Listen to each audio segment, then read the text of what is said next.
வணக்கம் மக்களே. இன்றைக்கு சனிக்கிழமை, நாலு சனிக்கிழமைன்றதால இன்றைக்கு லீவு. அதனால் போர்டிங் தோற்ற பணியில் ஈடுபட்டுட்டு ரூம் கொஞ்சம் கல்லூரி வேலைகள் இருந்தது, அதை முடிச்சுட்டு பயிற்சி ஆரம்பிச்சிட்டேன். இன்றைக்கு சொல்லப்போனால் ஓய்வு நாள் மாதிரி தான், ஆனால் சும்மா இருக்க மனசு வரல, ஏதாவது செய்யணும் மொழி இருந்தது. அதனால் கொஞ்சம் ஆப்ஸ் ஒர்க் அவுட் சொல்கிறேன், உங்களுக்கு உபயோகமாக இருந்தால் உபயோகப்படுத்திக் கொள்ளுங்கள்.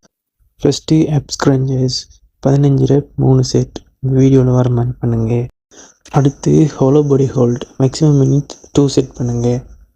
அதுக்கு பிறகு சைட் பிரிட்ஜஸ், இதுவும் 15 ரெப் 3 செட் ஈச் சைடுக்கு பண்ணுங்கள். முக்கியமாக ஒரு செட்டுக்கு நடுவில் 1-2 நிமிஷத்துக்குள்ளே ஓய்வெடுக்க மறந்துடும். அடுத்து leg raises 15 rep 3 set. So இதில் நான் சொல்லியிருக்கிறது எல்லாமே பேசிக் என்று சொல்கிறத விட அத்தியாவசியமான ஆப்ஸ் ஒர்க் என்று சொல்கிறேன். ஜிம் ஜாயின் பண்ணுற வரைக்கும் இதுதான் நம்ம ஆப்ஸ் ஒர்க்கடாக இருக்க போது. என்னோட சேர்ந்து நீங்களும் ட்ரெயின் பண்ணுங்கள். வெயில் காற்றெல்லாம் அடிக்குது, சும்மா வெளியே தெரியாமல் எல்லோரும் சாப்பிட்டு சேஃபாக இருங்க கைஸ். நாளைக்கு பார்க்கலாம். Good night.